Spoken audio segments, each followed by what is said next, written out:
네, 오늘 함께 보실 하나님 말씀은 사도행전 8장 말씀입니다. 사도행전 8장 1절부터 우리 8절까지 말씀입니다. 사도행전 8장 1절부터 8절까지 말씀입니다. 제가 가진 성경책으로는 신약성경 200페이지에 있습니다.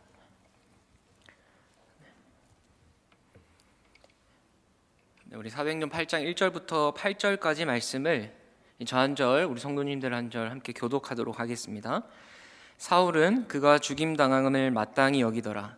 그날에 예루살렘에 있는 교회에 큰 박해가 있어 사도 외에는 다 유대와 사마리아 모든 땅으로 흩어지니라. 경건한 사람들이 스데반을 장사하고 위하여 크게 울더라. 사울이 교회를 잔멸할세 각 집에 들어가 남녀를 끌어다가 옥에 넘기니라. 그 흩어진 사람들이 두루 다니며 복음의 말씀을 전하였습니다. 빌립이 사마리아 성에 내려가 그리스도를 백성에게 전파하니 우리가 빌립의 말도 듣고 행하는 표적도 보고 한 마음으로 그가 하는 말을 따르더라.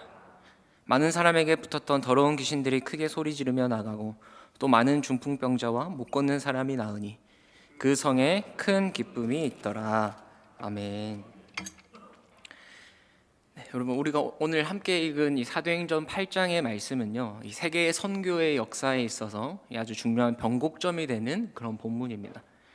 이 기독교 선교의 역사의 시작이 사도행전 8장부터다라고 해도 과언이 아닐 만큼 이 복음이 이방 땅으로 전해지는 그런 선교의 문을 여는 이 첫 출발점, 아주 중요한 본문이라고 할 수 있죠. 이 사도행전에서 가장 중요한 성경 구절을 하나 뽑으라라고 한다면요, 이 사도행전 1장 8절의 말씀을 꼽을 수가 있는데요. 우리 앞에 화면 보시면서 함께 같이 읽어보도록 하겠습니다. 오직 성령이 너희에게 임하시면 너희가 권능을 받고 예루살렘과 온 유대와 사마리아와 땅끝까지 이르러 내 증인이 되리라.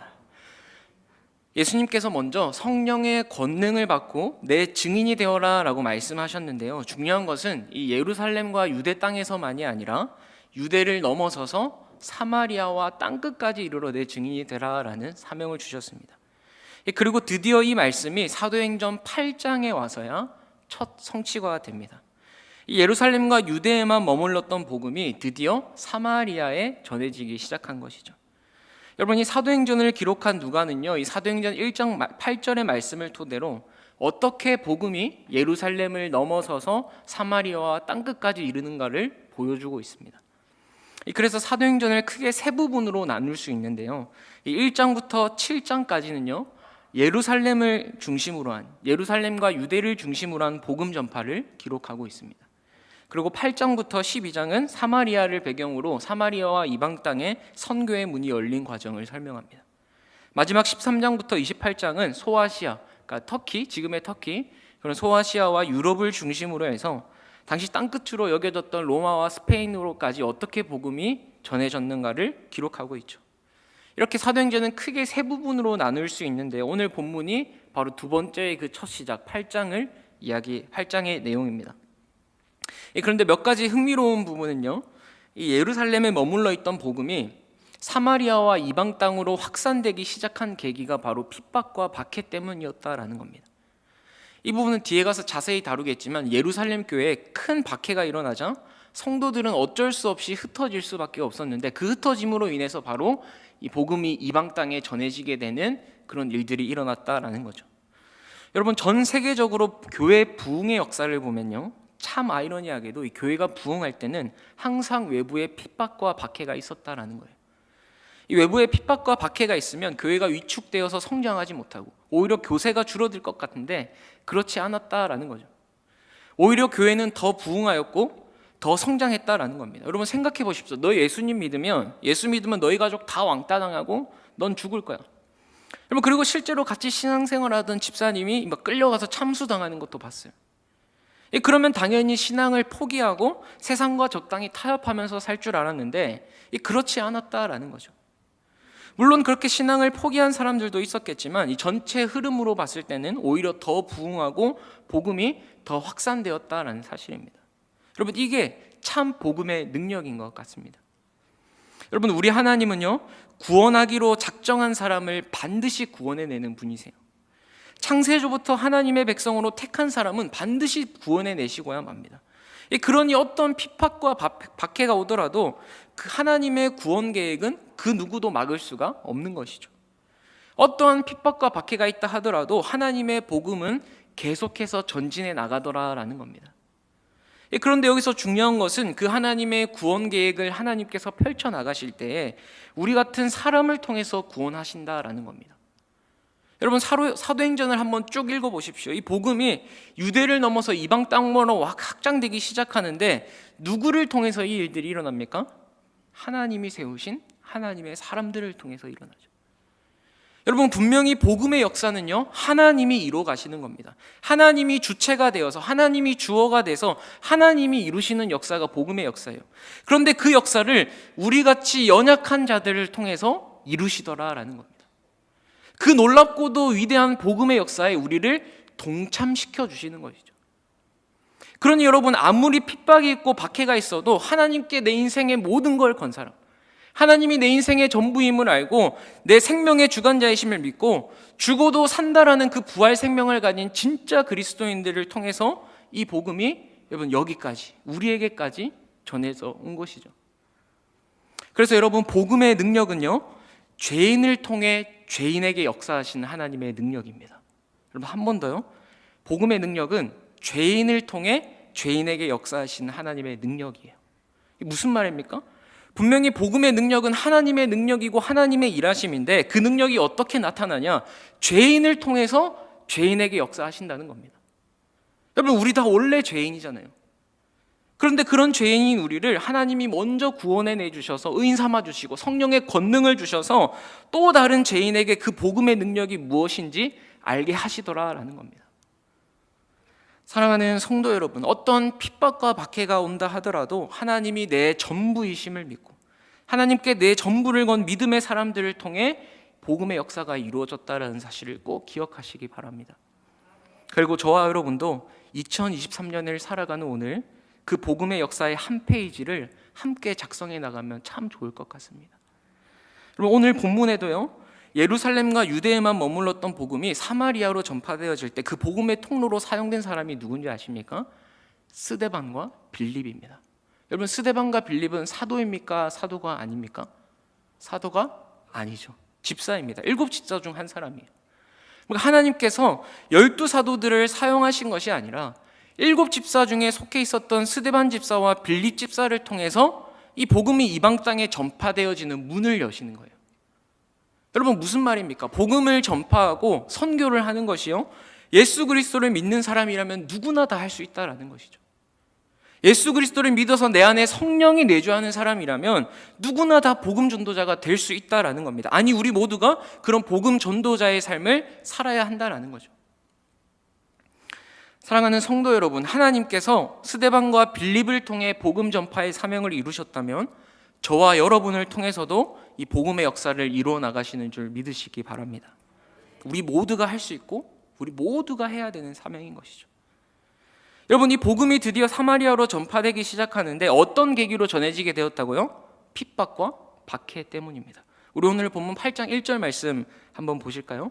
그날에 예루살렘에 있는 교회에 큰 박해가 있어 사도 외에는 다 유대와 사마리아와 모든 땅으로 흩어지니라 라고요. 예루살렘 교회에 뭐가 있어서 흩어지기 시작했다고요? 큰 박해가요. 이 큰 박해가 시작이 되었는데 1절에 의하면 그날에 큰 박해가 시작돼요. 여기서 그날은 어떤 날일까요? 바로 스데반이 순교한 날입니다. 스데반이 복음을 전하다가 돌에 맞아서 순교하게 되는데 바로 그때부터 어마어마한 핍박이 예루살렘 교회에 찾아오기 시작한 거예요. 예수 믿는 사람들을 잡아서 옥에 가두고요, 모이지 못하게 박해를 하니까 성도들이 어쩔 수 없이 막 흩어지는 거예요. 여러분, 그런데 중요한 것은 이 박해가 일어날 때 박해의 주동자가 누구냐? 여러분들 다 잘 아시는 한 사람이죠. 누구죠? 사울입니다. 사도행전 7장 58절 말씀을 보시면요, 여기서 사울이 처음 이름이 등장합니다. 이 스데반 순교의 현장인데 성경에서 처음 사울의 이름이 등장하는 장면인데 한번 같이 읽어보겠습니다. 시작. 성 밖으로 내치고 돌로 칠세 증인들이 옷을 벗어 사울이라 하는 청년의 발 앞에 두니라. 자, 지금 상황이 사람들이 스데반을 돌로 쳐서 죽이려고 하는 상황이에요. 근데 돌을 던질 때 막 혹시 거추장스러우니까 그때 당시에 유대인들의 옷은 굉장히 거추장스러웠거든요. 그 옷 거추장스러우니까 옷을 벗어서 누구의 발 앞에 둔다고 합니까? 사울의 발 앞에 두는 거예요. 여러분, 사울의 발 앞에 둔다라는 표현이 무슨 뜻일까요? 이 사도행전 4장 37절 말씀에 보면요, 사람들이 재산을 팔아가지고 가난한 사람들을 위해 써주세요 하고 누구의 발 앞에 둡니까? 지금 사도들의 발 앞에 두죠. 이 표현이 뭐냐면 사도의 리더십을 인정했다라는 표현이에요.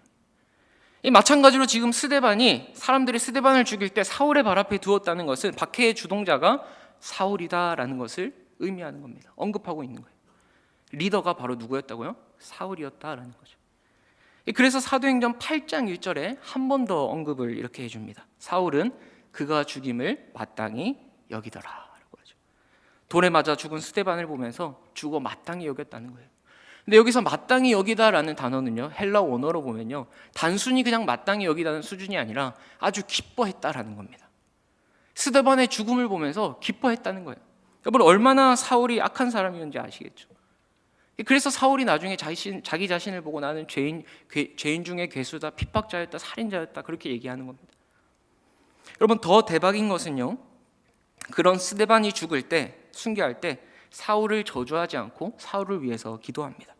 우리 사도행전 7장 59절에서 60절 말씀에 그들이 돌로 스데반을 치니 스데반이 부르짖어 이르되 뭐라고 얘기하냐면 주 예수여 내 영혼을 받으시옵소서 하고 무릎을 꿇고 크게 불러 이르되 주여 이 죄를 그들에게 돌리지 마옵소서, 이 말을 하고 자니라라고 하죠. 여러분, 이 스데반의 마지막 말을 보면요, 누가 생각나십니까 혹시? 그렇죠, 예수님이 생각납니다. 예수님이 십자가에 죽기 직전에 예수님의 모습이 생각나는 거예요. 누가복음 23장 34절에 보면요, 예수님이 죽기 직전에 이렇게 얘기하십니다. 아버지 저들을 사하여 주옵소서, 자기들이 하는 것을 알지 못함이니이다. 용서의 기도를 하고 있죠. 또 누가복음 23장 46절에도 아버지 내 영혼을 아버지의 손에 부탁하나이다 라고 해요. 예수님은 마지막까지 자기를 죽이려고 십자가에 못 박은 자들을 향하여 저주하지 않는 것이 아니라 용서의 기도를 하고 있다는 거예요. 지금 스데반도 똑같죠. 죽어가는 그 순간에도 용서의 기도를 하면서 이 죄를 그들에게 돌리지 마옵소서. 여러분, 누가복음은요, 누가 썼습니까? 누가가 썼죠. 그러면 사도행전은 누가 썼죠? 누가가 썼습니다. 동일 인물이 썼어요. 지금 누가는 의도적으로 스데반의 죽음의 현장 속에서 누구를 떠올리게 합니까? 예수님을 떠올리게 하는 거예요. 예수님의 하나님 나라의 복음을 전하다가 유대인들에게 잡혀서 십자가에 못 박혀 죽은 것처럼 스데반도 하나님 나라의 복음을 전하다가 유대인들에게 잡혀서 순교했다. 그 순교의 현장을 여러분, 세상 그 어떤 모습보다 가장 아름다운 모습으로 그려내고 있다라는 겁니다. 여러분, 예수님의 십자가 처형은요, 다들 아시죠? 그 당시 십자가 처형이 어떤 것입니까? 극악무도한 자들이 당하는 처형이었어요. 저주받는 자들이 당하는 처형이 십자가 처형이었습니다. 여러분, 그러나 복음을 믿고 복음을 받아들이는 자에게 예수님의 십자가는 어떻습니까? 세상 그 어떤 것보다 가장 빛나는 순종과 헌신의 십자가입니다. 가장 아름다운 십자가예요. 예수님의 그 십자가는 죽기까지 순종하심으로 이 세상과 우리를 구원해내는 가장 아름다운 십자가인 거죠. 지금 누가는 스데반의 그 순교의 모습을 가장 아름다운 현장으로 마치 그와 같이 무사히 내고 있더라라는 겁니다. 복음을 위해 한 알의 밀알이 되어 썩어 없어지는 그 스데반의 순교를 세상 그 어떤 순간보다 가장 아름다운 모습으로 그려내고 있는 것이죠. 여러분은 복음을 위해 살아가고 복음을 위해 헌신하는 자의 모습이 이 세상 그 무엇보다 가장 빛나고 아름다운 모습인 줄 믿으시기 바랍니다.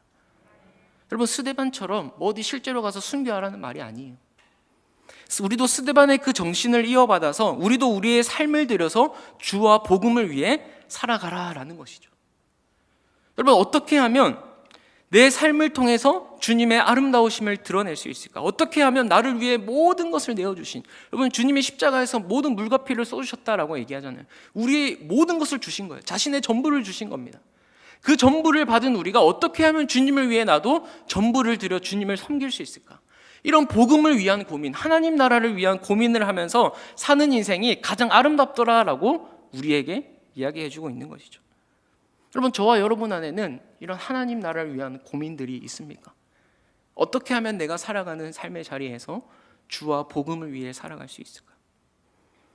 여러분, 세상의 근심과 걱정은 우리의 영혼을 병들게 하지만요, 하나님 나라에 위한 근심과 고민은요, 우리의 영혼을 윤택하게 하는 거예요. 사랑하는 성도님들은 어떻게 하면 주와 복음을 살아갈 수 있을까 고민하면서 우리가 서 있는 그 자리에서 주님의 영광을 드러내는 복음을 위해 살아가는 참된 아름다운 자의 모습으로 서시기를 주님의 이름으로 축복합니다.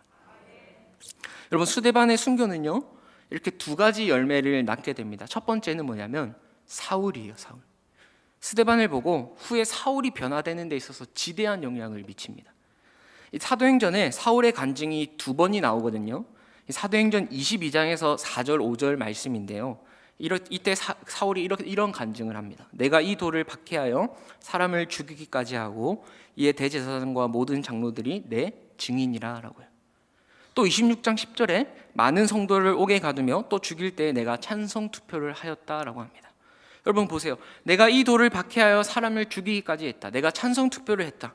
이게 전부 누구를 이야기하는 거죠? 스데반입니다. 자기가 스데반을 죽일 때 앞장섰다고 지금 간증을 하는 거예요. 사울의 간증에 빠지지 않고 언급되는 사람이 바로 스데반입니다. 여러분, 무슨 말이에요? 스데반의 순교의 열매가 사울이다라는 겁니다. 여러분, 사울이 앞장서서 스데반을 죽일 때에는요, 지금 사도행전 8장의 모습의 사울은요, 이 일이 옳은 거라고 생각했어요. 당연한 거라고 생각했습니다. 철저히 율법에 의해서 죽어 마땅한 자라고 생각했어요. 그래서 아무런 죄책감 없이 교회를 박해했습니다. 그런데 사울이 다메섹 도상에서 부활하신 주님을 만난 후부터는 아마 스데반이 돌에 맞아 죽는 현장을 잊지 못했을 거예요. 죽어가는 그 순간에도 예수 그리스도의 복음을 전하는 모습, 자신을 죽이려고 돌을 들고 있는 자를 향해서 저들을 용서해달라고 기도하는 모습. 사울은 하나님, 예수님을 만난 후로는 그 스데반의 모습이 잊혀지지 않는 거죠. 그리고 사울 역시 스데반과 같이 복음을 위해 살아갑니다. 복음을 위해 헌신하는 복음 전도자의 삶을 살아가죠. 그리고 끝내 사울의 마지막도 스데반처럼 순교하게 되는 것이죠. 여러분, 이처럼 스데반의 순교는요, 결코 헛된 것이 아니었습니다. 낭비가 아니었어요. 여러분, 많은 사람들은요, 그 죽음을 보고 무슨 낭비냐고 어리석다고 손가락질 할지 모르겠습니다. 하지만 여러분, 하나님 나라의 복음을 전하다가 죽은 죽음은요, 결코 헛된 것이 아닙니다. 결코 낭비가 아니에요. 그 죽음은 하나님의 미랄이 되어 반드시 하나님의 때에 하나님의 방법으로 열매 맺게 되어 있습니다. 여러분, 우리가 사역하던 이 사역도 마찬가지라고 생각을 해요. 우리가 복음을 위한 헌신과 섬김은요, 결코 헛되지 않습니다. 반드시 하나님의 때에 하나님의 방법으로 열매 맺게 되어 있는 거예요. 여러분, 제가 주일학교 교사부터 시작해서요, 한 10년 동안, 이제 10년 넘게 주일학교 사역을 쭉 해왔는데요, 사역을 하면서 정말 허무할 때도 많았어요. 나의 섬김과 헌신이 다 물거품이 돼버린 것 같다, 이런 느낌도 굉장히 많이 받았고요. 솔직히 말하면 사역하는 동안에 열매를 보면서 막 보람되었던 느낌보다는 열매를 못 볼 때가 더 많았고요. 내가 뭐 하고 있나, 이게 맞는 건가 싶을 때가 훨씬 많았습니다. 여러분, 그런데 그럴 때마다 하나님은 저에게 고린도전서 15장 58절의 말씀으로 늘 위로해 주셨어요. 이런 말씀인데 제가 읽어보겠습니다. 그러므로 내 사랑하는 형제들아, 견실하며 흔들리지 말고 항상 주의 일에 더욱 힘쓰는 자들이 되라. 이는 너희 수고가 주 안에서 헛되지 않은 줄 알미라. 지금 당장 내 눈에는 열매가 보이지 않고, 아니 열매는커녕 아무리 섬기고 헌신해도 변화되지 않는 아이들을 보면서 정말 좌절하고 낙심하고 있을 때 우리 주님은 저에게 이렇게 말씀해 주셨어요. 지훈아, 복음을 위한 너의 헌신과 수고는 결코 헛되지 않단다. 지금 당장은 아니더라도, 내 눈에 보지는 못하더라도 반드시 열매 맺게 되어 있다라는 거죠. 하나님 앞에서 너무 힘들다고, 이게 맞냐고 낙심하면서 울고 있는 저에게 하나님의 답변은 늘 한결같았어요. 너희의 수고가 주 안에서 헛되지 않은 줄 알미라. 여러분, 세상은 바보 같아 보이고요, 세상은 어리석다고 손가락질 할 겁니다. 그렇게 헌신할 시간에 차라리 돈이나 더 벌러 가지. 그래서 편하게 살고 좀 누리고 살지. 주일학교 교사한다고, 셀리더 한다고, 여러분 누구 하나 알아주기라도 하나. 왜 사서 고생이냐고 비아냥거릴지 몰라요. 그리고 막상 교회를 하면서 여러분 셀리더로 섬기면서 어떻습니까? 얼마나 낙심되고 좌절될 때가 많습니까? 열심히 한번 해보겠다고 하는데 따라와주는 세로는 없고, 나름대로 최선을 다해 헌신하고 섬기는데 돌아오는 것은 비난이고 험담이고. 그러나 여러분 꼭 기억하십시오. 복음을 위한 헌신과 수고는 결코 헛되지 않습니다. 그래서 우리는 그 어떤 소리에도 흔들리지 말고 견실하게 서서 항상 주의 일에 더욱 힘쓰는 자들이 되어야 한다라는 것이죠. 우리 대길교회 성도님들은 주 안에서 우리의 수고가 결코 헛되지 않다라는 것을 늘 명심하시면서 항상 주의 일에 더욱 힘쓰는 자들이 되기를 주님의 이름으로 축복합니다.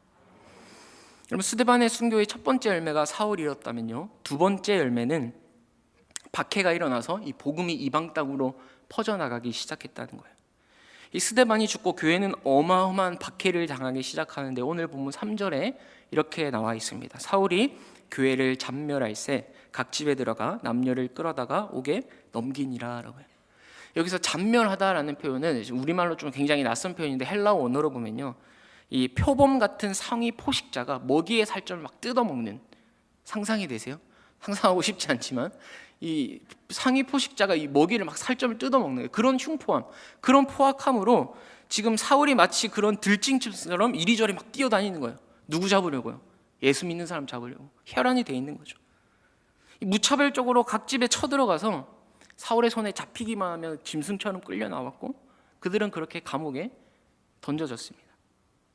그런데 놀라운 사실은 이 박해가 오히려 복음이 확산되는 계기가 되었다라는 거예요. 우리 오늘 본문 1절을 한번 다시 보면요, 사도 외에는 다 유대와 사마리아 모든 땅으로 어떻게 됐다고요? 흩어졌다라고요. 흩어졌다. 이 재미있는 표현인데요, 이 헬라어로 흩어지다는 디아스페이로입니다. 이 단어가 어떨 때 쓰이냐면요, 농부가 씨를 사방으로 두루 뿌릴 때 그때 쓰는 행위를 표현할 때 쓰는 단어예요. 마치 농부가 씨앗을 논밭에 흩뿌리는 것처럼 성도들이 지금 온 지역에 흩뿌려졌다라는 겁니다. 여러분, 씨를 뿌리는 행위는 농부 입장에서 능동적입니다. 그런데 씨앗 입장에서는 어떻죠? 당하는 거죠. 그죠? 수동적이에요. 무슨 말이냐면 씨앗 입장에서는 스스로 뿌린 것이 아니라 누군가에 의해 뿌려진 겁니다. 그렇죠? 이해되시죠? 누군가에 뿌려진 거예요. 실제로 원어 성경을 봐도 이 한국 성경은 잘 구분이 안 되어 있지만 이 단어가 수동형으로 기록되어 있습니다. 그러니까 성도들이 자발적으로 흩어진 것이 아니라 누군가에 의해서 하나님께서 핍박이라는 그 도구를 사용하셔서 흩어지게 만들었다라는 것이죠. 왜요? 복음이 예루살렘을 넘어서 이방 땅으로 땅끝까지 전해져야 하기 때문입니다. 농부이신 하나님께서 풍성한 열매를 기대하면서 성도들을 흩으셨다라는 거예요. 여러분, 우리 모두는요, 하나님께서 흩뿌리신 복음의 씨앗들임을 기억해야 합니다. 무슨 말이냐면 교회 안에서만 머물지 마시고 나가서 복음의 증인으로 사셔야 된다는 거예요. 내가 살아가는 그 자리가, 내가 서 있는 살아가는 그 자리가 하나님이 나를 흩뿌리신 자리임을 기억하고 그 자리에서 복음을 증거하는 증인의 삶을 살아야 된다라는 것입니다. 여러분, 보통 우리가 교회를 표현할 때요, 모이는 교회, 흩어지는 교회라는 표현을 참 많이 쓰죠. 우리가 모였을 때는 열심히 말씀으로 훈련받고 양육받고 그래서 무장을 해야 됩니다. 무장하지 않으면 흩어지는 교회로 살아낼 수가 없어요. 다들 아시겠지만 무장하지 않으면요, 흩어져서 다 무너집니다. 다 넘어져요.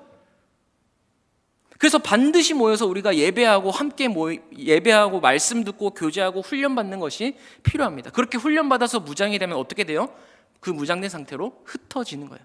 각자의 삶의 자리, 그 영역, 하나님 부르신 자리에서 그 자리에서 교회로서의 빛과 소금의 역할을 감당하고 복음을 증거하는 증인의 사명을 감당해야 됩니다. 여러분, 이게 건강한 교회의 모습이에요. 이게 건강한 성도의 모습입니다. 그래서 오늘 본문 4절에도 보면요, 주어가 이렇습니다. 그 흩어진 사람들이, 그죠? 흩어진 사람들이 어떻게 했습니까? 두루 다니며 복음의 말씀을 전했다는 겁니다. 흩어져서 그냥 조용히 산 것이 아니라, 그냥 세상과 똑같이 흘러가는 대로 산 것이 아니라 어떻게 했다고요? 두루 다니며 복음의 말씀을 전했다라는 겁니다. 여러분, 우리도요, 흩어져야 돼요. 흩어지되 철저히 모여서 제대로 훈련받고 무장돼서 나가야 됩니다. 그리고 그렇게 흩어져서 그냥 세상의 방식대로 살아가는 게 아니라 복음의 폭발력을 가지고 그 복음의 증인으로 살아가야 하는 겁니다. 예수 믿는 사람이 어떤 가치로 살아가는지 보여줘야죠. 어떻게 살아가는 것이 진짜 예수 믿는 사람의 모습인지를 알려줘야 하는 거예요. 그리고 이것이 참 행복임을, 여기에 참 생명이 있음을 우리가 드러내면서 그 복음에 먼저 받은 자로서의 책임을 마땅히 해야 된다라는 거죠. 여러분, 이렇게 흩어진 성도들이 두루다니면서 복음을 전했는데요, 이제 드디어 5절부터는 이 성경이 한 인물에 초점을 맞추는데 빌립이라는 한 인물이 등장합니다. 우리 5절 말씀 같이 읽어보겠습니다. 빌립이 사마리아 성에 내려가 그리스도를 백성에게 전파하니 무리가 빌립의 말도 듣고 행하는 표적도 보고 한 마음으로 그가 하는 말을 따르리라. 자, 성도들이 흩어져서 복음을 전했는데요, 자, 빌립이 어디를 갔다고요? 사마리아로 갑니다. 거기서 예수님을 전하는 거예요. 그랬더니 사마리아 사람들이 한 마음으로 그가 하는 말을 따랐다. 빌립이 하는 말을 따르기 시작합니다. 무슨 말이죠? 빌립이 전한 복음을 받아들였다라는 거죠.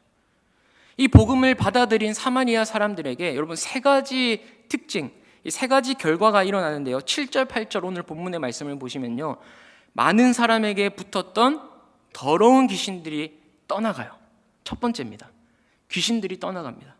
그리고 또 어떤 일이 일어나죠? 중풍병자와 못 걷는 사람이 나요. 치유의 역사가 일어나는 겁니다. 그리고 마지막 8절에 그 성에 큰 기쁨이 있더라. 기쁨이 일어나기 시작합니다.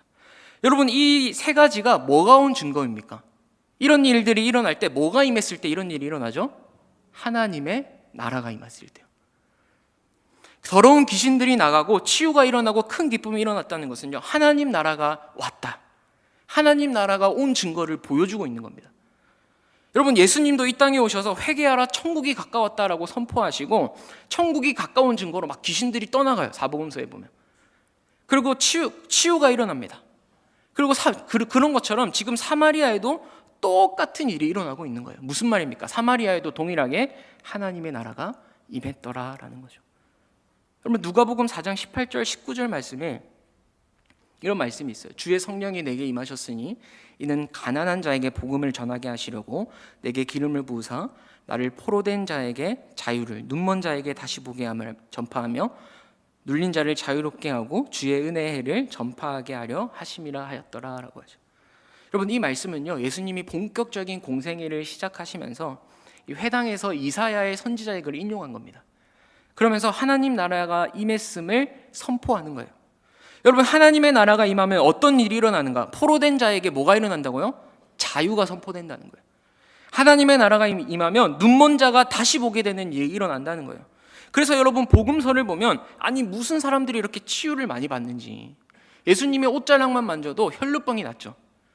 눈먼 자들이 보게 되고 안진뱅이들이 일어나는 역사들이 막 일어납니다. 이게 뭐냐면 바로 주님이 가지고 온 하나님 나라의 모습이 이렇더라라는 거예요. 하나님 나라가 어떤 나라냐? 그 나라를 여러분 뭐 알게 해줘야 될 거 아닙니까? 그 하나님 나라의 모습을 가르쳐 주기 위해서 귀신이 쫓겨나가고 치유의 역사가 일어나고 큰 기쁨이 일어나는 거예요. 아픔과 고통 대신 큰 기쁨이 일어나는 거예요. 여러분, 하나님 나라는요, 아픔이 없고요, 슬픔과 고통이 없는 곳입니다. 비록 아직은 완전한 하나님의 나라가 임하지 않았기 때문에 여전히 공중권세 잡은 자는 사탄이기 때문에 우리에게는 여전히 아픔이 있고 슬픔이 있고 또 사탄의 역사로 인해서 뭐 중독도 있고 마약도 있고 여러 가지 악을 파멸치고 있지만 장차 올 하나님의 그 완전한 나라, 아니 이미 우리 안에 임한 그 하나님의 나라는요, 기쁨만이 가득한 곳이에요. 그래서 여러분, 하나님 나라가 온 가장 강력한 증거가 뭐냐? 우리 안에 뭐가 넘칩니까? 기쁨이 넘치더라는 거예요. 예수 그리스도를 믿음으로 내 안에 하나님의 나라가 임하면 나를 구원해 주신 그 주님으로 인해서 기뻐할 수밖에 없는 것이죠. 여러분, 그래서 예수 믿는 사람들의 마음에는 항상 주님으로 인한 기쁨이 있는 것입니다. 이게 하나님의 나라가 온 결정적인 증거예요.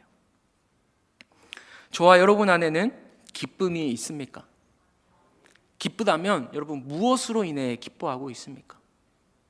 가짜가 주는 불완전한 기쁨이 아니라, 세상이 주는 일시적인 기쁨이 아니라 예수 그리스도 안에 있는 진정한 기쁨, 그 영원한 기쁨을 누릴 수 있는 저와 여러분 되기를 주님의 이름으로 축복합니다. 여러분, 우리가 오늘은요, 사도행전 8장 이 초반부를 함께 살펴봤는데요, 박해로 인해 흩어진 성도들이 복음을 전하는 모습을 살펴봤습니다. 이들은 박해를 피해서 흩어지기는 했지만 결코 복음 전하는 일을 멈추지는 않았어요. 신앙을 포기하지도 않았고요, 잠잠히 숨어 있지도 않았습니다. 두루 다니면서 하나님 나라의 복음을 증거했죠. 여러분, 복음 전파는요, 반드시 복음을 먼저 받은 자의 입을 통해서, 우리의 발을 통해서 전해진다라는 사실을 꼭 기억하시기 바랍니다. 이게 하나님이 일하시는 방법이세요. 사도행전에 그렇게 펼쳐집니다. 복음을 먼저 들은 자의 입을 통하지 않고서는 복음을 전할 다른 방도가 없는 것이죠. 복음을 먼저 받은 사람에게 그 책임이 있는 것입니다. 저와 여러분은 가정과 직장에서 먼저 복음을 받았습니까? 그렇다면 그 복음을 전해야 하는 책임이 주어져 있습니다.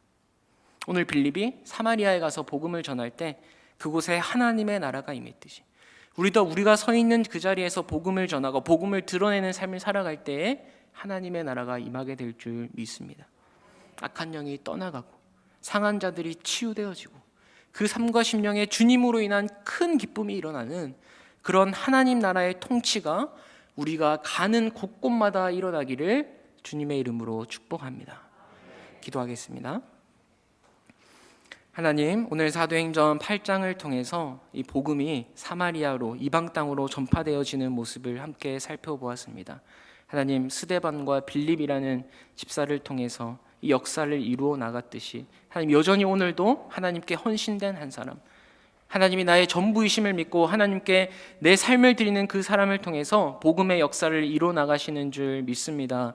우리 한 사람 한 사람이 그런 믿음의 사람들로 세워지게 하시고 하나님, 우리가 가는 곳곳마다 하나님의 나라가 임하는, 그래서 하나님 천국의 기쁨들이 이 세상 속에서 하나님 그 알지 못하는 자들이 그 기쁨을 누리고 나아갈 수 있는 귀한 축복의 통로로 우리 대길교회를 사용하여 주시옵소서. 감사드리며 예수님 이름으로 기도합니다. 아멘.